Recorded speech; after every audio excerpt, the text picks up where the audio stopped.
Listín Diario editorial for February 27th of 2024. Even the leaders lost their sanity.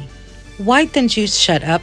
With the resounding memorable words that the then King of Spain gave to Venezuelan President Hugo Chavez at the Ibero-American Summit in Chile back in 2007, the lines of sanity were blurred in the relationships of world leaders.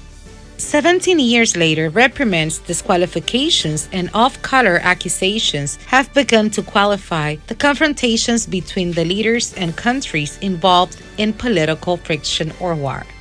International relations have become so complex that even the conflicts that divide their countries have escalated even more due to insults and fights between leaders.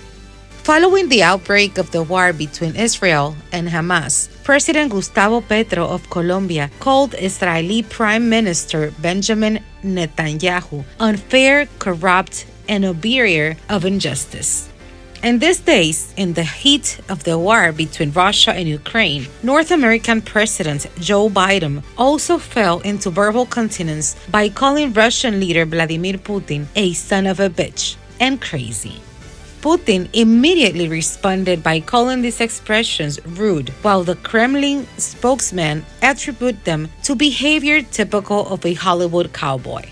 The saga has continued, this time among favorite Latin American leaders. When Javier Milei won the Argentine presidential elections, Venezuela President Nicolás Maduro described him as a dangerous right-wing extremist, absolutely colonial, kneeling to North American imperialism.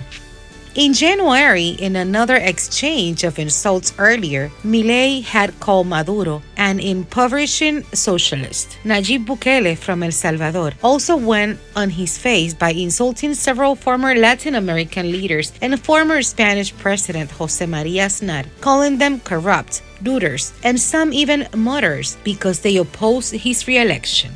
Milei, who seems not to be considering lawsuits, went further and called his colleague Petro a murderous communist who is sinking Colombia, to which the Colombian foreign minister responded by calling his statements disrespectful and irresponsible. They had already gotten involved in arguments of this type before, when Petro compared him to Adolf Hitler, and the Argentine attacked the socialist, calling him garbage, human excrement. While it is true that these outbursts exacerbate tensions between countries, what is essential is that prudence, tolerance, and respect continue to be the basis of dialogue and negotiation to overcome differences. The example must come from above, no matter how acute the disputes of all kinds might be, including ideological ones.